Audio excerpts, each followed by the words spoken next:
नमस्कार, मैं professor Jaya Kawade GS college of commerce Wardha के ई लर्निंग प्लेटफॉर्म पे आप सभी का स्वागत करती हूँ। स्टूडेंट्स, हमारा आज का लेक्चर है BCom final year Hindi medium के लिए फाइनेंशियल अकाउंटिंग। सो स्टूडेंट्स, हमने हमारा सेकंड यूनिट रिकंस्ट्रक्शन शुरू किया था, जिसके तहत हमारा एक प्रॉब्लम हो चुका है।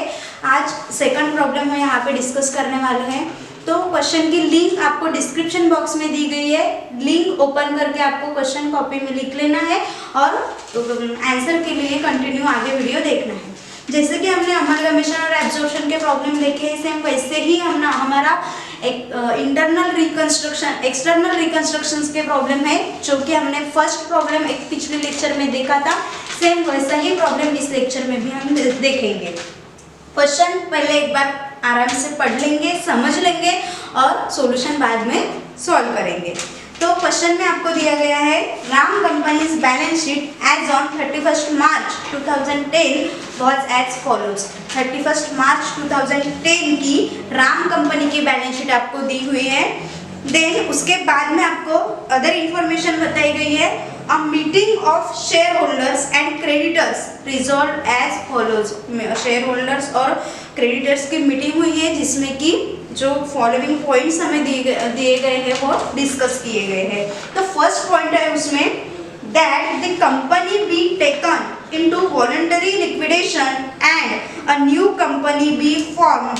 मतलब जो राम कंपनी है वो वॉलंटरी लिक्विडेशन कर रही है, मतलब वो खुद से बंद कर रही है और नई कंपनी फॉर्म हो रही है, जिसका with a nominal capital of ₹2 lakh, जिसका नॉमिनल कैपिटल मतलब ऑथोराइज कैपिटल रहेगा ₹2 lakh, divided into shares of ₹10 each, मतलब ₹10 का एक शेयर्स रहेगा। टोटल उसका जो ऑथोराइज शेयर कैपिटल है वो रहेगा ₹2 लाख। तो हम उसका जो शेयर्स कितने रहेंगे वो कैलकुलेट कर सकते हैं। 2 लाख डिवाइडेड बाय 10 अगर कर देंगे तो 20,000 शेयर्स वो कंपनी के रहेंगे। Then second, that the atoms of goodwill be return off, मतलब जो असेट्स दी हुई है राम कंपनी की उसका क्या करेंगे, जो नई कंपनी कितने रुपए में उसको एक्सेप्ट करेंगी या उसका क्या होगा, उसके लिए इंफॉर्मेशन दी गई है। तो उसके लिए बताया गया है कि जो गुडविल है वो गुडविल टोटली रिटर्न ऑफ की गई है and machinery be valued at 20% in the books of the new company. New company की बुक्स में जो राम कंपनी की जो बुक्स में जो प्लांट एंड मशीनरी है उसका जो वैल्यू है वो वैल्यू करना है हमें 20% लेस। ठीक है। देन उसके बाद number third, that 15,000 shares of ₹10 each be issued to the shareholders in the RAM company at ₹7.50 per share paid up। तो जो नई कंपनी के शेयर्स है, मतलब कितने शेयर्स थे वहाँ के 20,000, अभी हमने कैलकुलेट किया। तो उसमें से जो 15,000 शेयर्स है वो 15,000 शेयर्स मतलब जो नई कंपनी के शेयर होल्डर्स होंगे वो नई कंपनी के शेयर होल्डर्स को नई कंपनी के जो शेयर्स है वो पुरानी कंपनी के जो शेयर होल्डर्स है उनको दिया जाएगा। लेकिन जो ₹10 का एक शेयर था उसका वैल्यू जो है वो पेड अप वैल्यू 7.50 पर शेयर रहेगा। तो जब हम परचेज कंसिडरेशन का पेमेंट देखेंगे, पेमेंट ऑफ पीसी देखेंगे, मोड ऑफ पेमेंट देखेंगे, तो जो परचेज कंसिडरेशन हमारा निकल के आएगा नेट असेट्स के थ्रू, वो परचेज कंसिडरेशन शेयर्स के बदले में दिया जाएगा। तो कितना, 15,000 शेयर्स ऑफ ₹7.5 ईच। देन उसके बाद बताया गया है द शेयर होल्डर्स टू पे द बैलेंस ऑफ 2.50 पर शेयर इन कैश, और जो बाकी का रिमेनिंग ₹2.5 बचा है वो ₹2.5 वो जो पुरानी कंपनी के शेयर होल्डर्स थे जिनको अभी हमने ₹7.50 के शेयर्स दिए हैं, बाकी के जो ₹2.5 है शेयर्स में से बचे हुए वो शेयर होल्डर्स नई कंपनी को वो कैश में देंगे। इतना क्लियर हुआ। इसकी जो एंट्री है वो नई कंपनी की बुक में होगी, क्योंकि शेयर्स के पैसे मिलेंगे तो शेयर्स के पैसे नई कंपनी की बुक्स में मिलेंगे। क्लियर। देन उसके बाद last, the creditors taken over of Ram company to be satisfied by the payment to them of half of the amount in cash and by the issue of shares 6% debenture as to the other half. मतलब जो creditors है उनका payment Ram company, जो नई Ram company है, नई company form हुई है, वो कैसे करेगी, तो क्रेडिटर्स को हाफ कैश दिया जाएगा और जो हाफ अमाउंट है उसके 6% डिबेंचर्स उनको दिए जाएंगे। तो ये भी एंट्री हमारी नई कंपनी के बुक्स में होगी। अब क्वेश्चन में पूछते हैं, आपको क्या बताया गया है, show the journal entries in the books of Ram company and the opening entries in the books of new company. मतलब फर्स्ट जो राम कंपनी है, ओल्ड कंपनी, उसके बुक्स में हमें जर्नल एंट्रीज बनानी है। देन उसके बाद जो नई कंपनी है, नई कंपनी के बुक्स में भी हमें जर्नल एंट्रीज बनानी है and the balance sheet and the prepare the opening balance sheet of new company, और नई कंपनी की बुक्स में बैलेंस शीट भी बनानी है। तो ये जो हमारा क्वेश्चन है, क्वेश्चन के हम सॉल्यूशन के हम दो पार्ट करेंगे। फर्स्ट पार्ट में हम परचेज कंसिडरेशन का कैलकुलेशन करेंगे और जो ओल्ड कंपनी है वो ओल्ड कंपनी की बुक्स में जर्नल एंट्रीज बनाएंगे राम कंपनी की बुक्स में। देन सेकंड पार्ट में हम जो नई कंपनी है, नई कंपनी की बुक्स में जर्नल एंट्रीज और नई कंपनी की बुक्स में ओपनिंग बैलेंस शीट, ये हमारा रहेगा सेकंड पार्ट। तो अभी हम फर्स्ट पार्ट उसका देख रहे हैं। सबसे पहले हमें नेट असेट्स का कैलकुलेशन करना है, परचेज कंसिडरेशन का कैलकुलेशन करना है।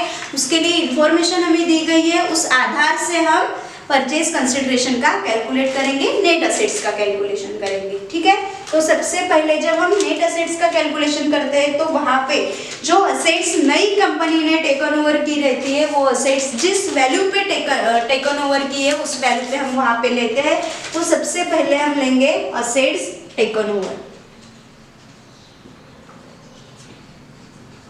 Assets taken over. अब देखते हैं असेट्स में क्या क्या दिया है। तो सबसे पहले जो है गुडविल ₹15,500, लेकिन गुडविल पूरी तरह से रिटर्न ऑफ है, इसलिए यहाँ पे परचेज कंसिडरेशन का कैलकुलेशन करते वक्त गुडविल नहीं आएगा। उसके बाद दिया हुआ है लैंड एंड बिल्डिंग, तो लैंड एंड बिल्डिंग हम यहाँ लेंगे। लैंड एंड बिल्डिंग का अमाउंट है ₹85,000। देन उसके बाद है प्लांट एंड मशीनरी। अब प्लांट एंड मशीनरी के बारे में आपको प्लांट एंड मशीनरी के बारे में आपको बताया गया है कि उसका जो अमाउंट है हमें 20% लेस करना है। तो टोटल अमाउंट कितना है उसका 40,000। अगर हम 20% लेस करते हैं मतलब 8,000 लेस करेंगे तो रहेगा 32,000। तो बाहर आउटर कॉलम में आएगा 32,000। देन उसके बाद स्टॉक देखते हैं कितना दिया हुआ है, ₹27,000। स्टॉक के बारे में कुछ इंफॉर्मेशन नहीं बताई है तो वो पूरा लेंगे हम। देन उसके बाद है डेटर्स। डेटर्स का बताया गया है 22,500।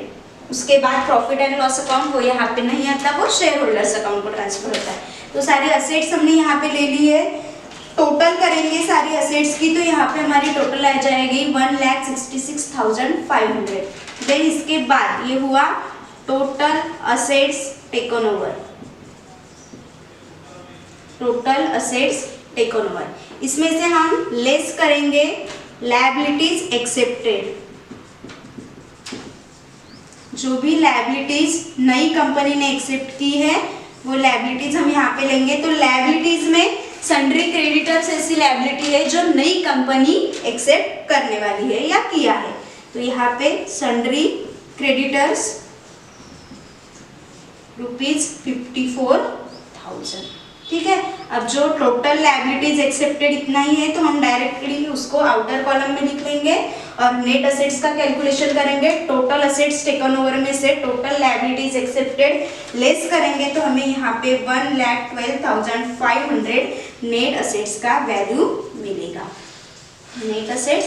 और इसे ही हम कहेंगे परचेज कंसिडरेशन। तो परचेज कंसिडरेशन कितना आया है इस प्रॉब्लम में हमारा 1,12,500।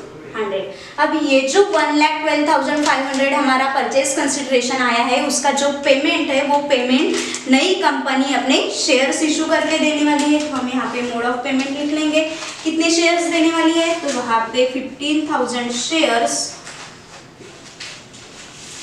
शेयर्स ऑफ ₹10 ईच, बट वो शेयर्स कैसे है, 10 रुपीज का एक शेयर से, लेकिन उसमें से जो पेड अप वैल्यू है वो है ₹7.50। तो यहाँ पे जब हम शेयर्स लेते हैं तो वो पेड अप वैल्यू पे लिए जाते हैं, तो 7.50 पर शेयर। तो ऐसा कुल मिला के हमारा मोड ऑफ पेमेंट हो जाएगा शेयर्स के थ्रू 1,12,500। इस तरह से परचेज कंसिडरेशन का कैलकुलेशन हमने कर लिया है। अब देखेंगे हम हमारा आंसर का first portion, journal entries in the books of Ram company limited.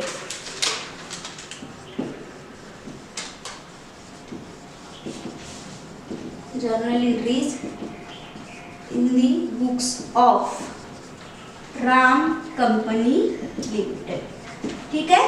Journal entries का प्रोफार्मा, देन हम अब जर्नल एंट्रीज बनाएंगे। अब जो राम कंपनी है वो ओल्ड कंपनी है, सभी को पता है, और जो नई कंपनी फॉर्म हो रही है उसका नाम नहीं दिया हुआ है, तो उसे हम न्यू कंपनी कहेंगे।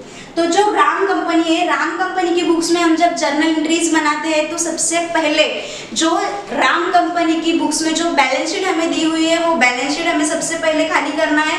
तो बैलेंस शीट की जो असेट्स है, लायबिलिटीज है, वो हम डिफरेंट अकाउंट्स को ट्रांसफर करते हैं। तो सबसे पहले जो असेट्स हमें दी हुई है वो असेट्स हम रियलाइजेशन अकाउंट को ट्रांसफर करेंगे। तो सबसे पहले यहाँ पे एंट्री बनेगी various assets transfer to realisation account, तो उसकी एंट्री बनती है रियलाइजेशन अकाउंट डेबिट टू जो असेट्स हमने रियलाइजेशन अकाउंट को ट्रांसफर किया है वो सारी असेट्स का अकाउंट क्रेडिट हो जाएगा। यहाँ पे गुडविल भी आएगी, तो यहाँ पे टू गुडविल अकाउंट,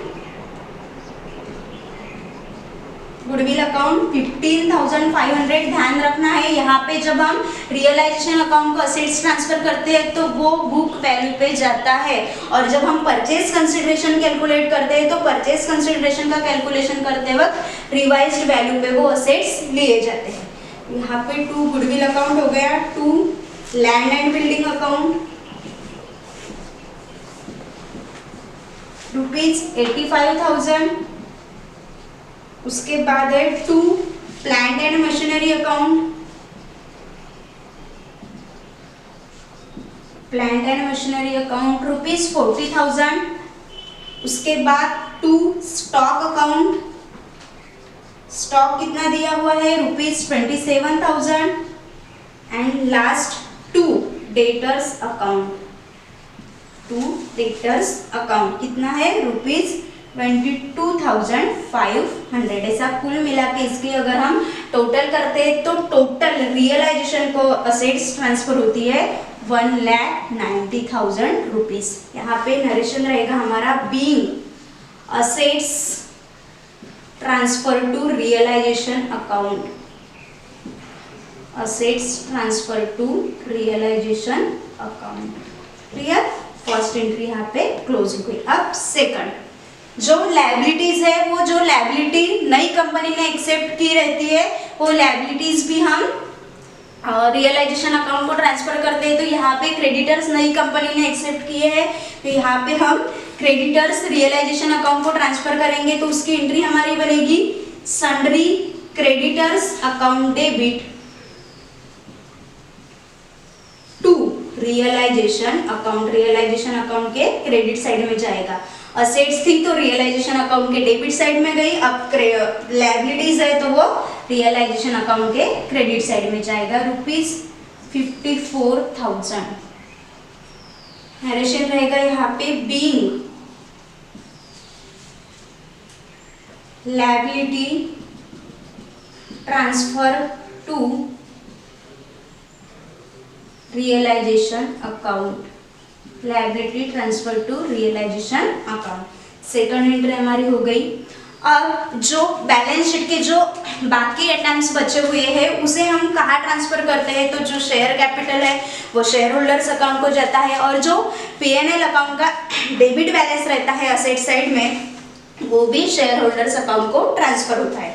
तो यहाँ पे सबसे पहले हम शेयर कैपिटल ट्रांसफर कर देंगे और उसके बाद प्रॉफिट एंड लॉस अकाउंट, या फिर पहले हम प्रॉफिट एंड लॉस अकाउंट भी कर सकते हैं उसके बाद शेयर्स भी कर सकते हैं, तो वो हमारे हिसाब से हमें करना है। तो सबसे पहले अब हम क्रेडिट साइड पे आ गए हैं, तो क्रेडिट साइड का शेयर कैपिटल हम शेयर होल्डर्स अकाउंट को ट्रांसफर कर देंगे। तो यहाँ पे हमारी एंट्री बनेगी shareholder share capital account अभी क्रेडिट है तो वो अब डेबिट हो जाएगा और शेयर होल्डर्स अकाउंट को ट्रांसफर हो जाएगा। तो यहाँ पे हमारी एंट्री बनेगी share capital account debit to shareholders account share capital transfer होगा शेयर होल्डर्स अकाउंट को, उसकी एंट्री बनी हमारी share capital account debit to shareholders account. Amount है ₹1,50,000 1,50,000। नरेशन रहेगा being share capital transfer to shareholders account share capital transfer to shareholders account. इस तरह से थर्ड एंट्री हमारी कंप्लीट होती है। अब हम फोर्थ एंट्री क्या रहेगी, जो डेबिट बैलेंस है प्रॉफिट एंड लॉस अकाउंट का वो हम शेयर होल्डर्स को ट्रांसफर कर देंगे। तो यहाँ पे debit balance profit and loss account में, तो अब हम जैसे उसको शेयर होल्डर्स अकाउंट को ट्रांसफर करेंगे तो वो क्रेडिट हो जाएगा और डेबिट क्या होगा शेयर होल्डर्स अकाउंट। तो यहाँ पे हमारी एंट्री बनेगी shareholders account debit to profit and loss account P&L account. ठीक है, अमाउंट क्या है ₹14,000। नरेशन क्या रहेगा इसका बीइंग, जो इसको कहेंगे हम अक्यूमुलेटेड लॉस। तो यहाँ पे accumulated loss transfer to shareholders account.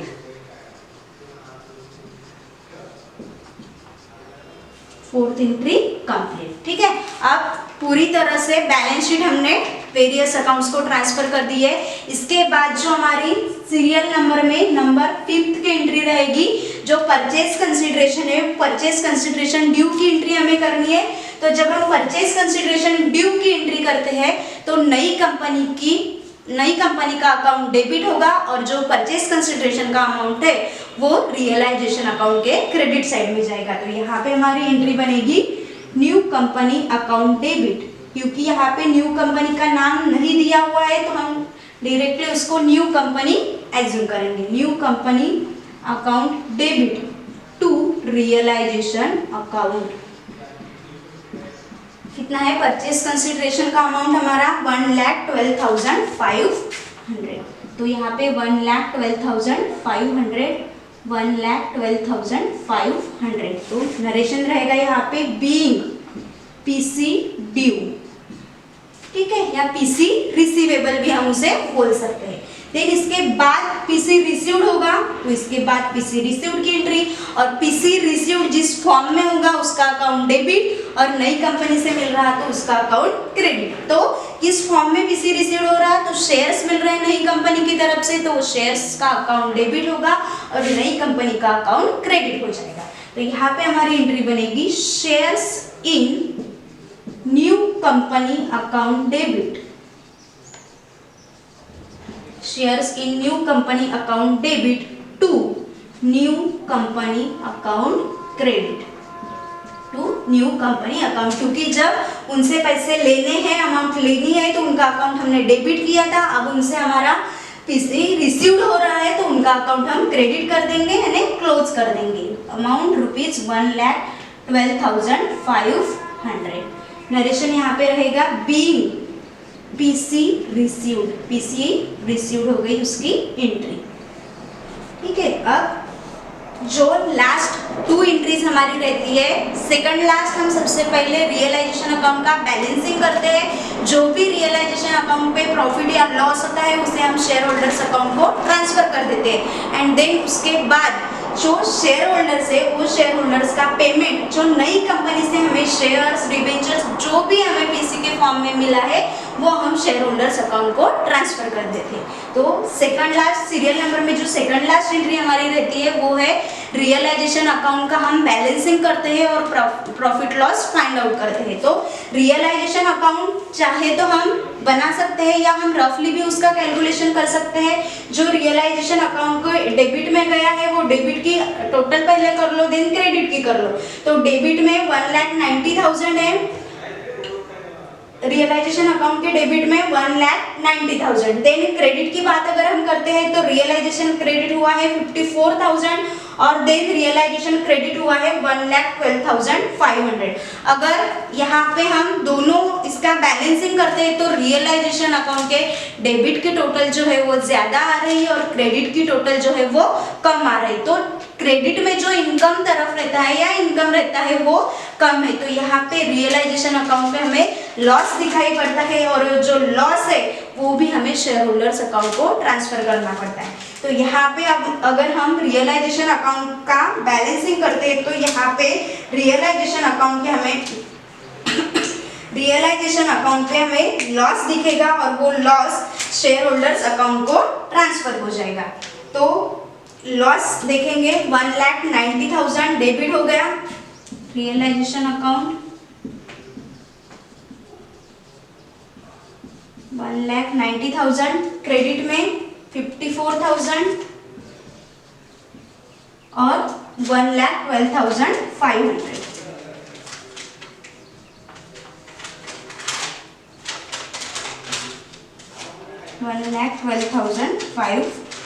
अब देखते हैं यहाँ पे 1,90,000 में से यहाँ की टोटल लेस कर देंगे, यहाँ पे टोटल करेंगे 500, 6, 1,66,500। 1,90,000 में से 1,66,500 लेस कर देंगे तो यहाँ पे 500, 173,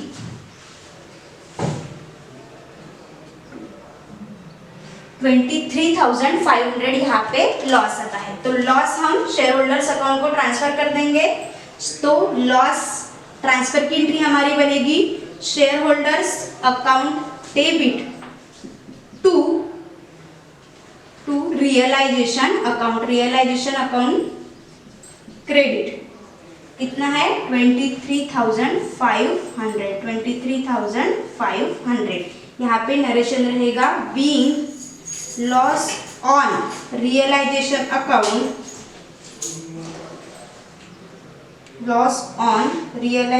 account, transfer to shareholders account. Loss on realisation account transfer to shareholders account. ठीक है, और लास्ट एंट्री हमारी रहती है जो शेयर होल्डर्स अकाउंट का बैलेंस रहता है, जो शेयर्स हमें नई कंपनी की तरफ से मिले हैं वो हम शेयर होल्डर्स अकाउंट को ट्रांसफर कर देंगे। तो यहाँ पे एंट्री बनेगी shareholders account debit, shareholders account debit to. अब यहाँ पे शेयर्स आए थे तो डेबिट किया था, अब शेयर्स हम शेयर होल्डर्स अकाउंट को ट्रांसफर कर देंगे तो उनका अकाउंट क्रेडिट हो जाएगा to shares in new company account, shares in new company account rupees 1,12,500, 1,12,500। यहाँ पे नरेशन रहेगा being shares of new company transfer to shareholders account, और इस तरह से शेयर होल्डर्स अकाउंट का भी बैलेंसिंग हो जाएगा। चाहे तो हम क्रॉस चेक करने के लिए शेयर होल्डर्स अकाउंट बना सकते हैं। तो इस तरह से जो सॉल्यूशन का फर्स्ट पार्ट था हमारा journal entries in the books of vendor company या ओल्ड कंपनी, वो यहाँ पे कंप्लीट होता है।